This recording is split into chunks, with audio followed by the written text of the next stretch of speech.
Pictures? What are all these people doing? Look at this, guys. Wow. Main facades called Nativity, Passion and Glory facade, Birth, Death and Heaven, okay? And 18 towers. This door is dedicated to Jesus, but also to the virtue of charity, because he likes to need charity, okay? Okay, very quick. We have a column. Over that column, we have a mother, a father, and a kid. Who are those? Yeah, that's it. The Virgin Mary, Saint Joseph, and Jesus. Guys, Christmas that we have just celebrated is this, right? The birth of Jesus. And there we have three men offering gifts. Those were the wise men who went there to offer gifts. Those doors were designed also by the The door represents love, okay? Okay, open your minds and I need your imagination, okay? Look at those colors. What do they look like? In nature we have trees. We're in a stone forest, okay? Can you see the ceiling represents palm leaves? Yeah, palm leaf. It's a canopy. We're underneath this magic forest, okay? The churches, they have chapels, they have statues, they have paintings, okay? But here no. Why? Because Gaudi thought that the work of God is nature. So if you can connect with nature, you can feel the presence of God. He wants to mirror God's creations, because the only way to connect with God is by connecting with his work, okay? And he said, my patron, God, is not in a rush, and people from all over the world will come to see La Sagrada Família. Look at you. Gaudi was inspired by nature, okay? This is a mountain that is 50 kilometers from Barcelona. Muy bien. Muy bien. Have you been there? Okay. Yeah. This mountain has been eroded by the rainwater and the wind. Look at those shapes. Look at those peaks, okay? La Sagrada Família is a holy mountain, like a holy mountain that would like to reach up to be closer to God, okay? It's the feeling of elevation. And this is why La Sagrada Família represents the link between earth and heaven. It's something else. But Himalaya, all those mountains, okay, is a place, spiritual places, because you feel that you are closer to God, okay?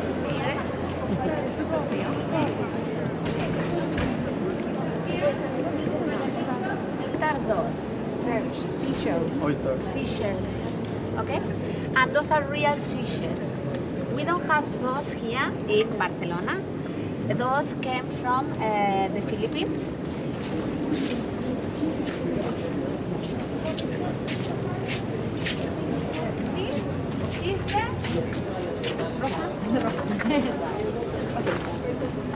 We have the bird, the dead, and heaven will be facing. And this is the dead. So nothing this side. First thing first, I need your imagination. Guys, I need you to imagine from here, around, okay? If you look up, can you see those columns at the very, very top? Those columns represent ribs. It's a rib cage. Like this, okay? A rib cage. Above the rib cage, we have a crown of thorns, okay?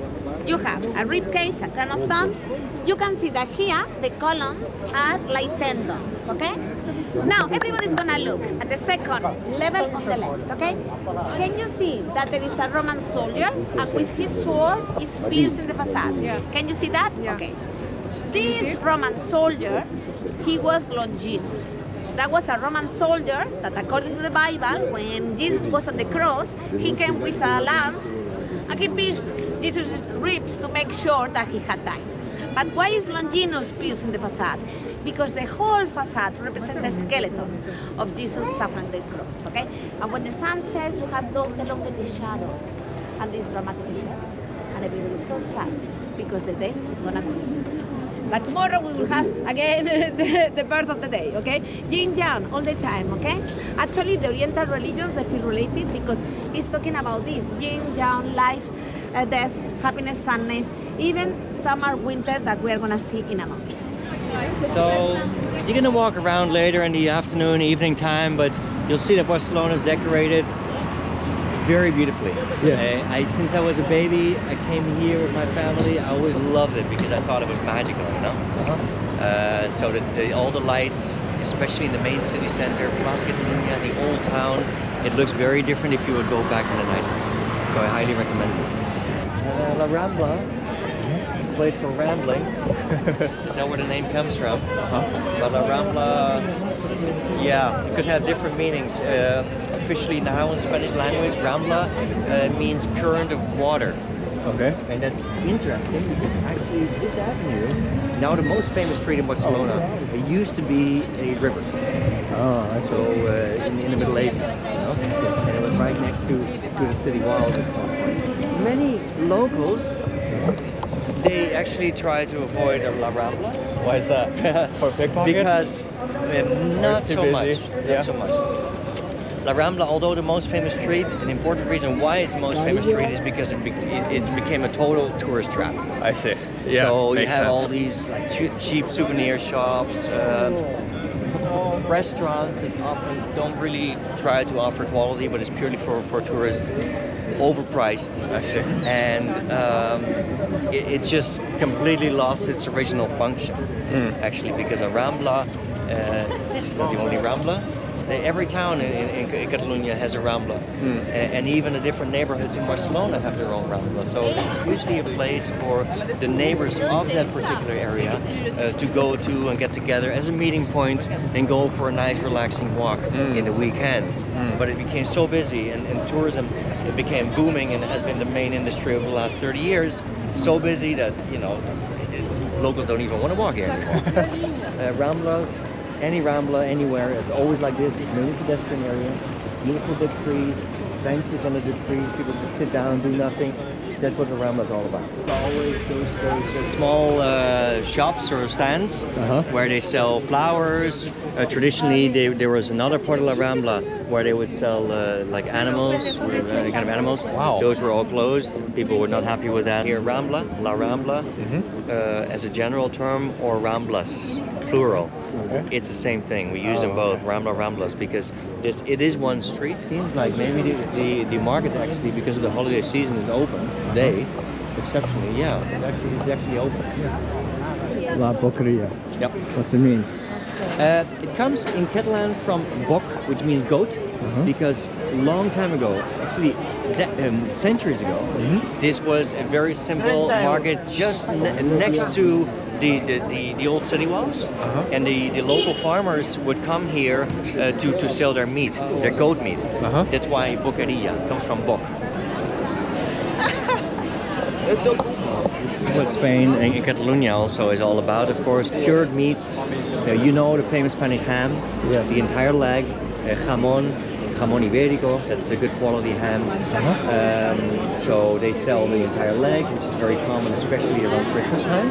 Many people buy an entire leg to enjoy with the family, and it can get pretty expensive. So for a special occasion, people don't mind to spend a few €100. They can even cost like more than 800 euros for the entire leg. 800? Yeah. Really busy. But yeah, candies for the kids, of course. Dude, I love it. One of my favorites. Have you tried? Yeah. I tried it for the first time in China or in Thailand, but this is delicious. The more rural areas, the mountainous areas, people almost exclusively eat meat. But along the coast, there's a lot of fish and seafood. Yeah, I'm actually vegetarian, so I don't enjoy very much looking at it. Yeah. Always pork. Always pork. Always pork. Meat. My bad. Yeah. Pork. Spain is pork. Pork. It's all about the pork since at least the late 15th century. Okay, when it was introduced by the Spanish Catholic kings. The pork was introduced in Spain when the Spanish Catholic kings, 15th century, tried to exterminate the religious minorities. They were the Moors, the Arabs, and the Jews. They all couldn't eat pork. So they said, We got it. It's okay. From now on, everybody gonna eat pork. Wow. And they forced even the Christians. Everybody had to eat pork, and they would because the Spanish Catholic kings were very savage. So people were terrified, very afraid of them. So people would make sure they would have pork in their homes and in their shops, and it hasn't changed since the late 15th century. That sometimes they call grow shops, and you can buy everything you need to grow at home. Oh, and wow. actually, it is allowed to have a few plants at home. You don't smoke outside on the street. Yeah. People do sometimes, you know. Yeah. You could get a big fine. Sometimes maybe they don't care about it too much. That's the same as drinking in the street. Most of the times it's completely fine. If you happen to encounter an officer that has a bad day, then they will give you a fine, but otherwise it's okay. What people do here, we have this kind of tradition that we call the Bermud. We do the Bermud. Okay. And that's named after this drink that is a big deal, very, very popular. The vermouth, like martini, but usually they don't serve martini. It's local brands or the different bars and restaurants. They actually make their own vermouth, and we drink it straight. And we have this, especially in the weekend, in between breakfast and lunch. Lunchtime is around 2-3 p.m. so we have a relatively late lunch. Yes. But that's the big meal. Okay. So that's the main meal. And then around noontime, so that's the perfect moment for the vermouth. And when friends and families they meet up and they go to a terrace and they sit outside in the sun and they enjoy life and they have a glass of vermouth accompanied with some small tapas. And then typically it's some potato chips or some olives, and the vermouth is an aperitif, so you should have it before the meal. And it's just a way to wake up the appetite. And was opened in 1927. Wow. Okay, time to have some vermouth then. Yeah, indeed.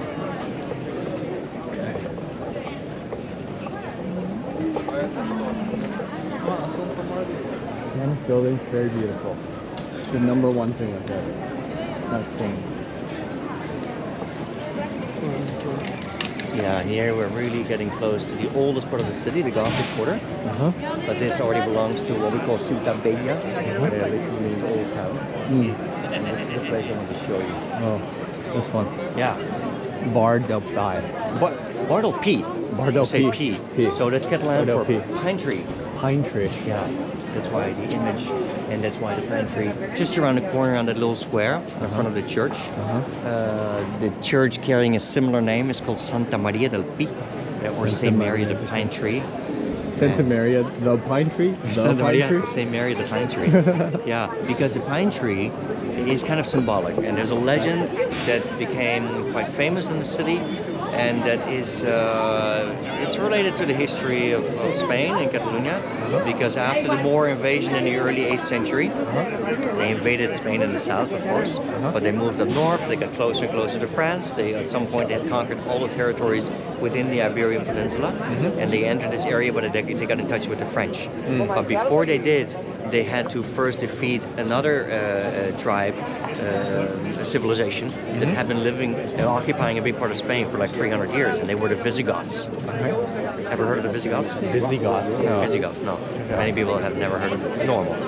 But anyway, they had their origins in the northern part of Europe, but they had spread out all over Europe, and that was still during Roman times. They got every time closer to the Romans, but at some point they saw their chance. They invaded the city of Rome in the year 410, and that was basically the beginning of the fall of the Roman Empire. So maybe they should be more famous as Visigoths, but actually they had very much to do with the decline of the Roman Empire. But later they occupied a big part of Spain for a long time, and this became kind of their main city for quite some time. But they were quite easily crushed by the Moors. Okay, but there was one particular battle between the Moors and the Visigoths on this square, and at some point everybody stopped because they saw something up in the tree. The Virgin Mary.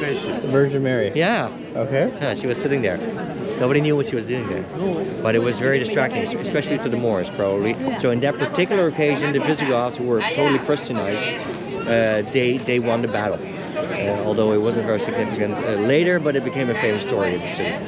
So we always remembered the story about the Virgin Mary up in the pine tree. Although she didn't do much, but she helped this little miracle.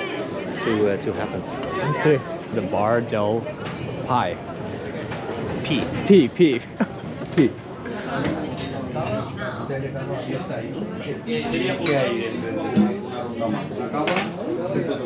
So this actually is the only cathedral in Barcelona. People often confuse it with the La Sagrada Familia because La Sagrada Familia is How's definitely it different? Well, we can just have one cathedral. So out of all churches, the only one that can be carrying the title of cathedral is the one that is the seat of the bishop or the house of the bishop.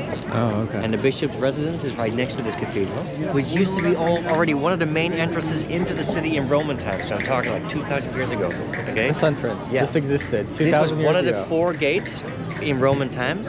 This started as a Roman city called Barcino. Barcino. That was the original name of the city. And so we have a very long history, you see. The city was founded in the year 10 BC. Yep. Wow. Over 2,000 years ago. Yes. Founded by the Emperor Augustus, the most important emperor in Roman times. And these walls, these are basically dating back to Roman times. So some of these big blocks, they're easily 2,000 years old.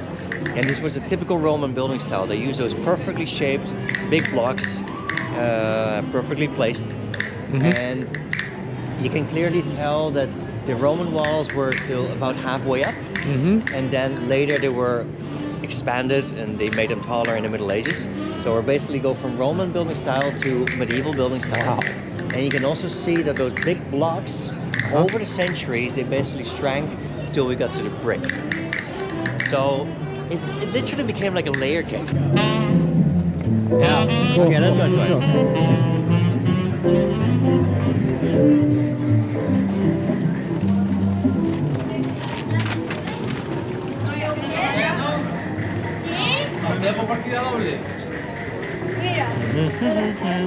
Okay, let's go. Let's turn right and Okay. we'll try to avoid the crowds every now and then. Sure. This is basically the most busy street in the Gothic Quarter. See, there's a layer cake because even the buildings. If you go down, then the basement is maybe dating back to Roman times. Yeah. And then the first floor could be between the 10th and the 15th century. Oh. And it gets newer as you get higher up. Yeah. You know? So yeah. So this floor, this can be 10th to 15th century. Yeah.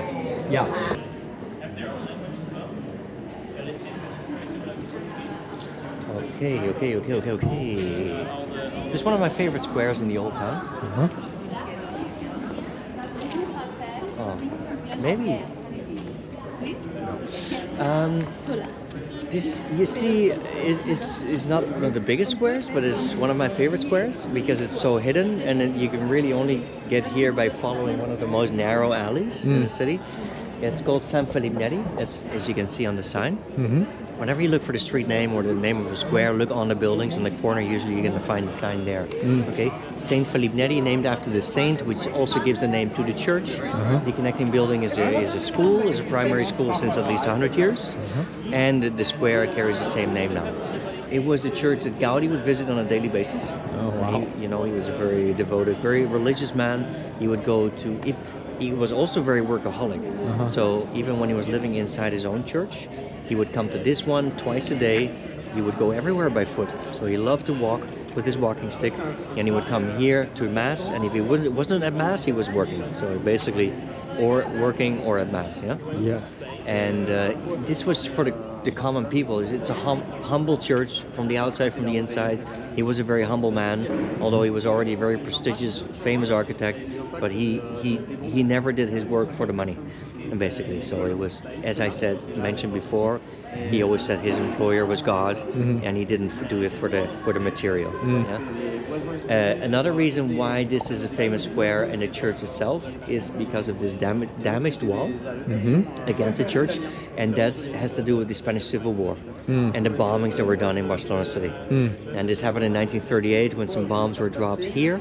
The damage is mainly because of the shrapnel of the bomb, and it became a famous story, tragic as well.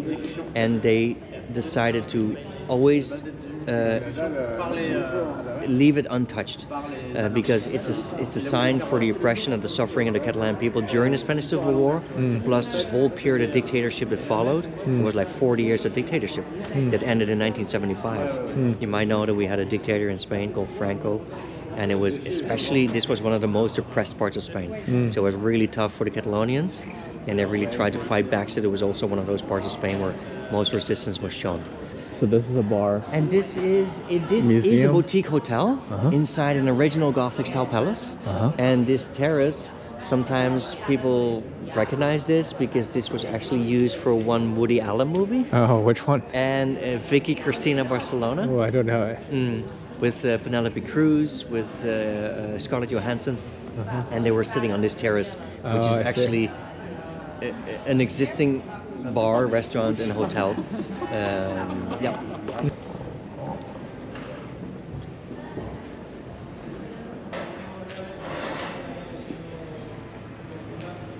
And now this is also Gothic Quarter, but we find ourselves in the heart of what used to be for centuries in the Middle Ages, the Jewish Quarter. The Jewish Quarter, I see. Yeah. Was one of the most important Jewish communities in the Middle Ages in Catalonia. At some point, all the Jews were basically exterminated. I already briefly talked about the Spanish Catholic kings before. But they didn't want these Jews anymore at some point. And the friction, anti-Semitism, and the tension between Christians and Jews over the centuries had been building up, and it got really, really critical. And at some point in the 15th century, the Spanish Catholic kings just said, okay, we don't want you guys here anymore. So you get two options: or you leave the country, or you convert it to Christian. And at some point there were no more Jews left. This door here, although it's now closed, there's not much to see, but actually this leads also underground, this corner that used to be the synagogue, and this is considered one of the oldest synagogues in Europe, dating back to the 6th century. Wow. So it belongs to the Barcelona History Museum now. Okay. And during the week you can go, you pay a small fee, and they do the whole tour for you. It's a great way to find out more about the history, especially Jewish history of the city.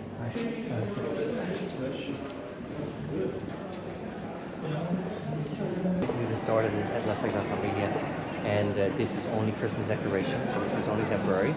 And it's almost like a light show. So they put spotlights on it, but there are also lights inside, and it lights up the entire square. So again, if you come back in the nighttime, the Christmas tree, this star, the streets, they look even more spectacular. So you should do that if you can. This is the main square. This is the biggest square in the Gothic Quarter, in the heart of the Gothic Quarter. This is the political heart of the city, because this is the city hall. City hall, and another important building for the local Catalonian government, and the presidential palace. The general layout hasn't changed very much in 2,000 years. So, look, this is the Gothic Quarter. This is where we entered, what used to be the West Gate in Roman times. They followed a typical Roman city model that they applied all over the Mediterranean area, and it was very simple but very effective. And it was basically by making a Latin cross. Okay, so you have the arms of the cross, and those were the two main streets in the city. So these would always go from north to south or east to west, and that means that's why they had 4 gates. So there was a north gate, south, east, and we entered through the west gate. Okay. So you mentioned it's like a pagan religion kind of thing. Yeah. So I mean, what's it used for today? Like people don't follow that anymore. Even in the Middle Ages, and right after 5th century, 6th century, after the fall of the Roman Empire, those old Roman temples or structures, they often lost their function and their purpose. And then they were used they got a different purpose, or they were simply used as stone quarries, and people would take the stones, build something else with it, or maybe build their church, or expand their church, or parts of the old temples, they got incorporated into medieval homes or houses. What about this one we're going to? Well, it was a big temple. It was a huge temple. It was the second one in Spain dedicated to the Emperor Augustus after he died. So He was kind of deified and turned into a god, and this was a very, very sacred place. You see, we're slightly going up because this was the highest spot in Roman times, and they always used the highest spot to build their temple. And it was also the tallest building, so they could overlook the whole city, even the surroundings. Everybody from anywhere could always recognize the temple. Okay, but they placed the statues of their gods inside the temple, and very few people were actually allowed to go inside because it was so sacred. So people in front of the stairs of the temple, they would sacrifice animals, or they would do some rituals or whatever, but they were not allowed to go inside. The only thing that is left of this big temple are 4 columns. So there were typical Roman Corinthian style columns, 9 meter high, and the temple was built on a 3 meter high podium. It is now kind of like an internal courtyard because it's surrounded by buildings, and that's only because these temples were incorporated into a medieval house for a long time. When they finally demolished the house, they kind of found it by surprise in the late 19th century. They said, "Ooh, wait a minute, this is probably much older than we thought." And these things happen all the time because after centuries, people were not even aware of it, that part of the structure was actually dating back to Roman times. So now they exposed it, they went through a restoration project. This is also now the Barcelona History Museum looks after this, but it's free to visit. So since it's open, I think we can take a look inside. Sure, yeah. Awesome.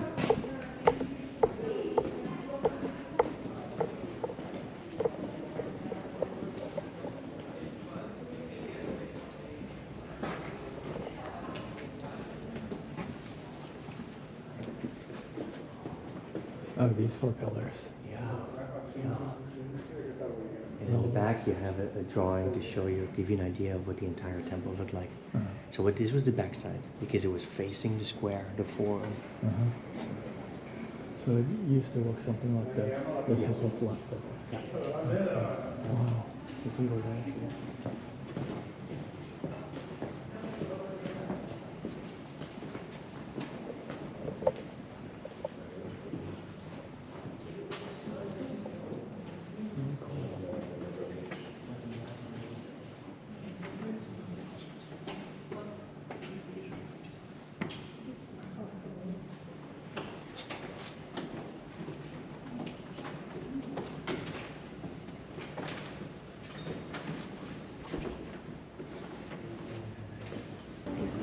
Well, so we got to the back side of the cathedral. I'm going to point out one thing here. You remember what the other side looked like? The facade. Yes, yes. Very different.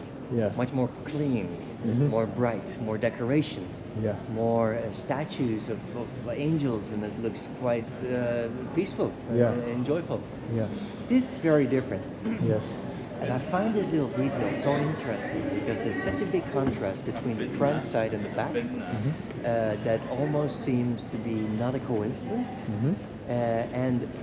but also great because this little corner, actually only this part of the building, it can at least show us what the entire city looked like for a long time. Took a look at the statues because the only statues that we find here are the gargoyles when we look up.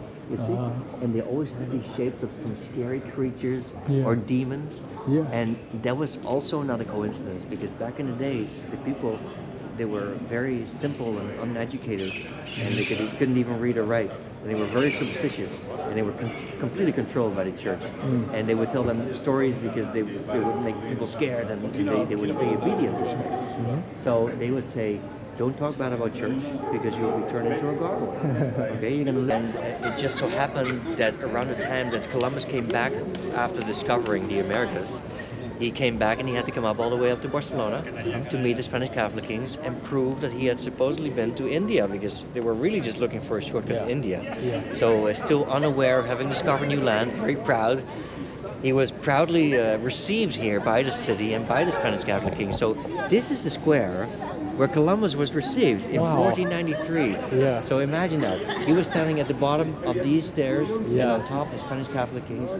So Columbus with his crew 1 year after he started his voyage in 1492. So it was in 1493. This is the place, you know. Wow. Pretty cool. That's very cool, yeah. going to show you another image. These are the stairs. Yeah. Columbus. Yeah. With his crew, presenting all those goodies that he brought back that we didn't know about then here in Europe. So he brought back, eventually he brought back like tomatoes, potatoes, palm trees, for example, and coffee, cacao, but also some indigenous people that he called Indians because he thought he was in India. So yeah, and these are the Spanish Catholic kings, you see. Yeah. And then now it all belongs to the Barcelona History Museum. So remember, I mentioned the Barcelona History Museum? The entrance is just around the corner. And if you would go to the museum, you would actually be walking underneath the square. And then you walk through the old Roman city that is underneath. Oh, wow. And you end up in the big hall and in the palace of the Catholic kings. How deep it was, how deep on the ground. And look through this window, for example. Yeah. You see? Yeah. Oh, I see. So it's part of the museum. Yeah. I mean, it's, yeah, okay. Old Roman houses. The houses are kind of gone. It's just like the foundation that's left. Of course, yeah. I see. Cool. So this was also one of the main gates in Roman times, the North Gate, and it's a straight line to La Rambla if you go straight. And the Born is like the Gothic Quarter, very similar, but like a smaller version.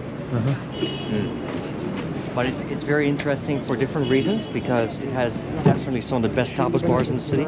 It's hard to go wrong in the food in Born. Some of the best pastry shops.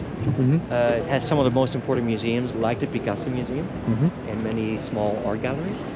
We'll head straight to the church that is in the heart of the Born area.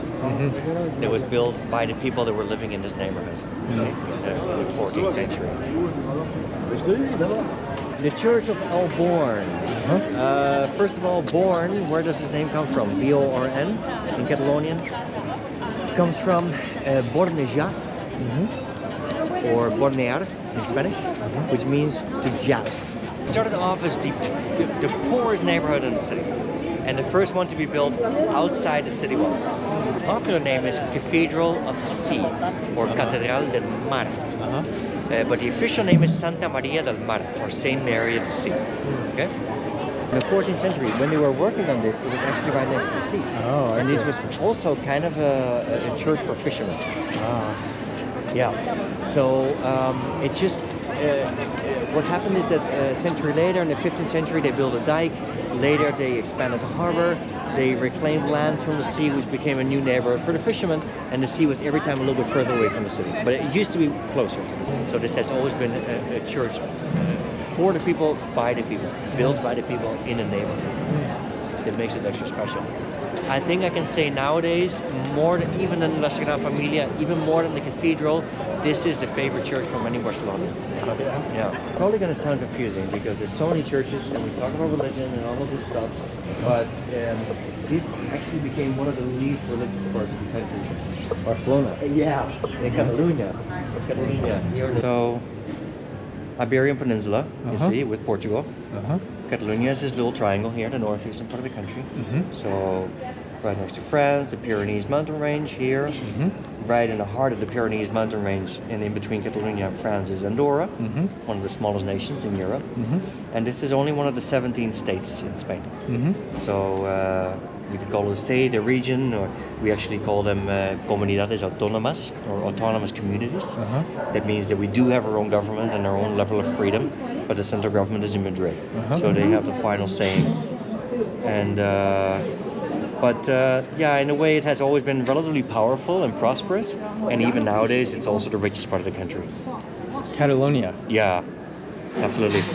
And this little dot here, it's Barcelona. Yes. So exactly halfway the Catalonian coastline, you see? Yeah. And you can drive to France in about 2 hours, so it's not too far. Yeah. So the language, Catalonia, it's just spoken here. Yeah. Nowhere else. Yeah, in Spain, we have 4 different languages, official languages, apart from different dialects. So the main language, Castilian Spanish, of course, Spanish, Castilian Spanish. Then we have Catalan. Then we have another region that is very similar to Catalonia because they also want the independence and they have their own official language, etc., etc. It's called the Basque Country. They speak Basque. That's another very, very different and ancient language. It has nothing to do with with Catalonian, French, Spanish, or it's not Latin based. It's kind of a mystery how it originated.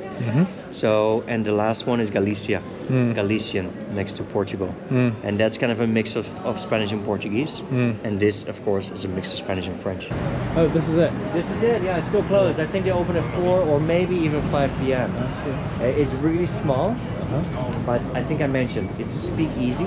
So once they open, you won't recognize it on the outside because it looks like a pastrami bar. But to enter the actual bar, you have to go through a secret door, which looks like a door of the fridge. Oh, wow. And then when you think that you're stepping into the fridge, you're actually entering the actual bar. Oh, cool. And inside it looks like a really beautiful place. I haven't been, but I've seen the pictures. I see. So yeah. Cool. You see, it says the 50 best bars of the world. Yeah. Right now, they're number 4 in the whole world. Wow. So that's quite impressive. And once again, if you start digging here, it's just like in Rome. You know, you're gonna find something very old, and then they have to preserve it nowadays. So they decided to restore the building, to leave the building, but inside is basically one big archaeological site. Yeah. We'll be looking down on the old Barcelona, the way it was around the year 1700. Wow. So That is really cool. here we see some more remainings of old houses. Yeah. These small houses, they were next to, this was a road, one of the main entrances into the city. And of course this was also built up, so different stones date back to different periods, and it was also partly Roman. But what they want to show here is the city, the way it was, and this neighborhood around the year 1700, because they call this now a cultural center and a memorial center. It's probably like a well or something. Yeah, yeah. So now what they show us on the map, here, you see like a star-shaped citadel or military camp that belonged to the Spanish soldiers of King Philip V. There's hardly anything left of it, just a few buildings. And one of those buildings is now the Catalonian Parliament building that's in the park. But yeah, later on this citadel was turned into a public park and is now the biggest public park in the city, and is like our version of Central Park. Actually, they copied a little bit of Central Park in New York, and so it has some things in common. And it's right here. So after this, we just leave the building and we basically enter the park. These birds, these are common in Barcelona, huh? Yeah. You know that started like 15, 20 years ago. Some of these they escaped from nobody knows from where. But it seemed they kept on reproducing, and now they're everywhere. So they're all over the city, and even all over Catalonia. But it started in Barcelona. So yeah, they feel pretty comfortable here, and now just sharing the space with the pigeons. You see the big towers? Those were built for the Olympics in 1992. The city went through an extreme makeover for the Olympics. It was really like the most important event in the history of the city, I think. And that's also what really placed Barcelona on the map. It started to attract tourism, and that's when it became the #1 industry. But it was all thanks to the Olympics, really. But this was turned into a park for the first international expo. So we had 2 expos. First one was in 1888. And you know, you're familiar with the expos, A little bit. fairs, international fair. Yeah, I've heard of it. Especially popular last century, but it was always a collaboration between different countries to improve international relations, but also to attract tourism and to make just to promote the city. But they used other countries and cities often as a source of inspiration. So we had 2 of those expos because the 1888 was a big success. So about 40 years later, they did another one in 1929, and then there was another area that they completely remodeled, but it was on the other side of the city at the Plaza España, very close to Plaza España. Now, we had different structures that were based on other structures in cities like Rome or in Paris, and that's why we have the Arch of Triomphe you see in the back. I see. So the Triumph Arch, like the one in Paris, but this one has a very different style, different design. I find it more beautiful than the one in Paris, but it's smaller, and it was also built for a different purpose. It was not for any military triumph. This was just an open gate into this whole area that was completely remodeled for the fair, and just a way to basically welcome the visitors.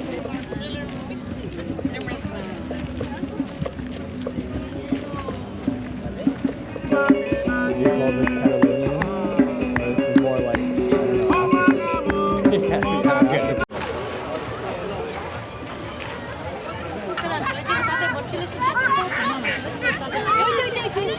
It's based on the. You haven't been to Rome? I haven't been to Rome, not yet. It's a very, very famous, very touristy place also. It is a fountain that is much smaller, but it's somehow like incredibly famous. It's called the Trevi Fountain.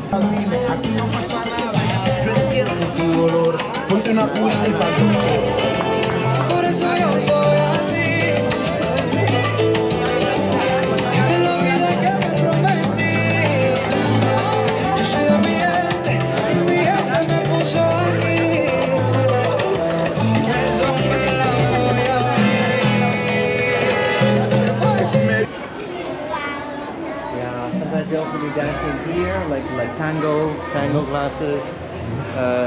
Swing dancing is very popular. So different styles. Aquarium? What is this? Yeah, so there was an aquarium here. Actually, the park looked very different during the International Expo, and there were more buildings also that were torn down later. Actually, some works were done here by Gaudi, and not everything was preserved. So he also helped to design this, but he was still very young. He was basically still just a student and studying. He came here to study architecture, but yeah, they didn't preserve everything. So this was some kind of aquarium. I don't know what it looked like before. And in the back, you see that hill? That's called the Montjuic. Montjuic. And the Montjuic is a hill that starts next to the old harbor, and it goes all the way to the other side to Plaza España. So yeah, Plaza España is also next to the Montjuic. And Montjuic is one of my favorite areas in the city because it's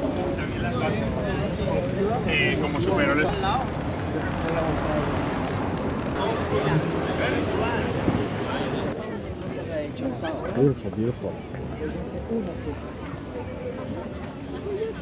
Very nice.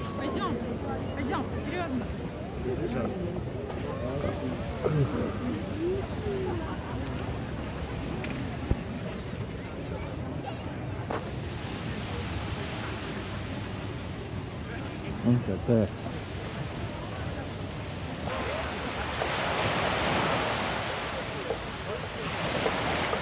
Nice little baby waves. Not too strong, these waves.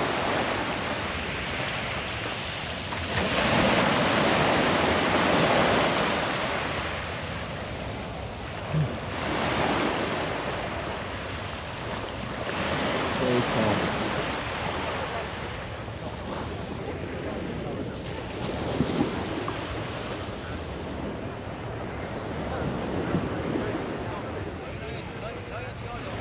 Oh, that's the cable car. That's the cable car ride later. Once I'm done with the beach. These little baby waves.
What is that, a garbage truck? What is it? I don't know what that was. Anyways. Look at this. Look at how unreal it is.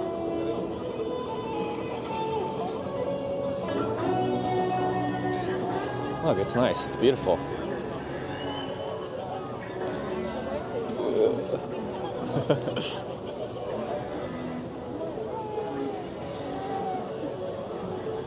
A lot of antiques sold here. That's what Jordi told me. Antiques. Pins, glasses, postcards, little trinkets.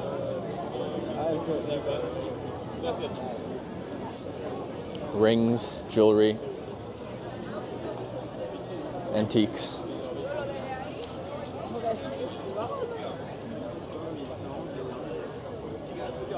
I like that one. The one with the guy holding the lamb.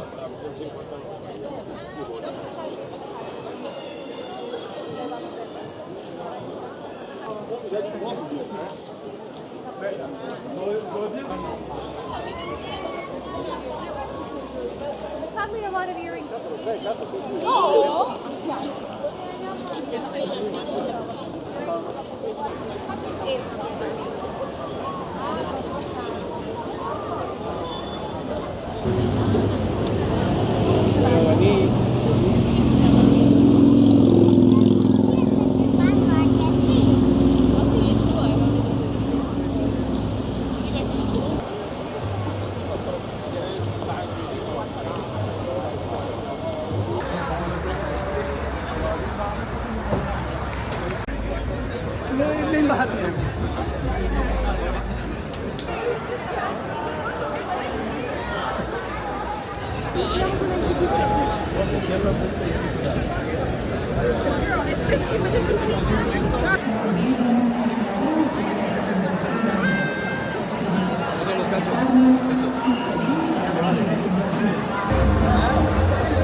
Hi,